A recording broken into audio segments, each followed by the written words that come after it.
నెల్లూరుకు తూర్పు ఆగ్నేయంగా 420 కిలోమీటర్ల దూరంలో వార్దా తుఫాన్ కేంద్రీకృతమై ఉంది. చెన్నై, శ్రీహరికోట మధ్య రేపు తీరాన్ని దాటే అవకాశం ఉందని అధికారులు చెబుతున్నారు. మరింత సమాచారం మా ప్రతినిధి విజయ్ అందిస్తారు.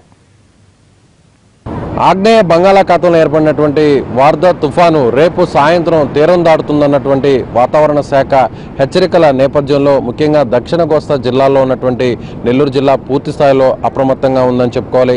ఇప్పటికే వార్దా తుఫాను ఎప్పటికప్పుడు తన దిశను మార్చుకుంటుండడంతో అధికారులు దీని నుంచి వచ్చేటువంటి పెను ముప్పును తట్టుకునే విధంగా అన్ని రకాలుగా సిద్ధంగా ఉన్నారని చెప్పుకోవాలి. జిల్లాలో ఉన్నటువంటి 11 తీర ప్రాంత మండలాల్లోని దాదాపుగా ప్రభావిత ప్రాంతాలు గ్రామాలుగా గుర్తించినటువంటి 120 గ్రామాలలో కూడా అధికారులను క్షేత్రస్థాయిలో అలర్ట్ చేయడం జరిగింది. ఇప్పటికే ఈ 120 గ్రామాల్లో ఉన్నటువంటి దాదాపుగా 1,00,000 మంది ప్రజలు ఒకవేళ వీరిని ఇమీడియట్గా షిఫ్ట్ చేయడానికి రీహాబిటేషన్ సెంటర్స్ని తరలించడానికి అధికారులు ప్రత్యేకమైనటువంటి వాహనాలను ప్రత్యేకమైనటువంటి టీమ్స్ను కూడా సిద్ధం చేశారని చెప్పుకోవాలి. ఒకవేళ ఈ తుఫాను ఇదే స్థాయిలో ప్రస్తుతం ఉన్నటువంటి ఈ తీవ్ర తుఫాను ఇదే స్థాయిలో తీరాన్ని తాకినట్లయితే దానివల్ల కలిగేటువంటి పెనుముప్పును కూడా తట్టుకునేదానికి సిద్ధంగా ఉన్నామని చెప్పి జిల్లా కలెక్టర్ ముత్యాలరాజు కొద్దిసేపటి కింద ప్రకటించారు. అయితే ఇది ఆ తీరాన్ని తాకేటప్పటికి దీని ప్రభావం క్రమేపీ తగ్గుతుందన్నటువంటి అంచనా కూడా ఉందని చెప్పుకోవాలి. ప్రస్తుతం ఇది మామూలుగా నిన్నటి వరకు కూడా మచిలీపట్నం నెల్లూరు మధ్య తీరం దాడుతుందని అనుకున్నటువంటి తుఫాను ఎప్పటికప్పుడు తన దిశను మార్చుకోవడంతో ప్రస్తుతం ఇది ఉత్తర తమిళనాడు అదేవిధంగా నెల్లూరు జిల్లా బార్డర్లో ఇది తీరం దాటే అవకాశం ఉన్నట్లుగా కొద్దిసేపటి కిందటే ఇస్రో అదేవిధంగా ఐఎండీ కూడా ప్రత్యేకమైనటువంటి బులెటిన్ కూడా రిలీజ్ చేయడం జరిగింది. ఒకవేళ ఇది తమిళనాడు బార్డర్లో తీరం దాటినప్పటికీ కూడా దీని ప్రభావం ఖచ్చితంగా వర్షాల రూపంలో నెల్లూరు జిల్లా మీద చూపిస్తుందని చెప్పి అధికారులు అంచనా వేస్తున్నారు. తీరం దాటిన తర్వాత దాదాపుగా 24 గంటల నుంచి 48 గంటల పాటు సుమారు భారీ నుంచి అతి భారీ వర్షాలు కురుస్తాయనేటువంటి సమాచారం కూడా ఇక్కడ జిల్లా అధికారులకు వాతావరణ శాఖ నుంచి రావడంతో ప్రత్యేకమైనటువంటి ఏర్పాట్లను కూడా ఇక్కడ చేయడం జరిగింది.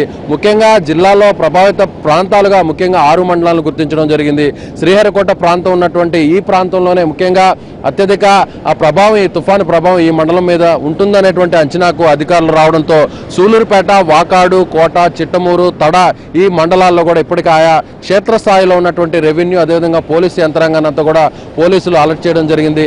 అయితే ఈ తుఫాను తీరం దాటిన తర్వాత కూడా గాలుల తీవ్రత తక్కువగా ఉన్నప్పటికీ కూడా భారీ నుంచి అతి భారీ వర్షాలు కురుస్తాయనేటువంటి అంచనాతో ఇప్పటికే అధికారులు కూడా ఎక్కడికెక్కడ కూడా స్థానికంగా ఉన్నటువంటి ప్రజానీకానికి ఎలాంటి ఇబ్బందులు కలగకుండా అన్ని రకాల ఏర్పాట్లు పూర్తి చేయడం జరిగింది. అయితే ప్రస్తుతం ఉన్నటువంటి వాతావరణ శాఖ ఇచ్చినటువంటి ప్రత్యేకమైనటువంటి బులెటిన్ బట్టి ఇది నెల్లూరు జిల్లా తమిళనాడు తీర ప్రాంతంలో ముఖ్యంగా తమిళనాడు బోర్డర్లో ఇది తీరం దాటుతున్నటువంటి ఆ సమాచారం రావడంతో ఇప్పటికే జిల్లా యంత్రాంగం అంతా కూడా అలర్ట్ అయిందని చెప్పుకోవాలి.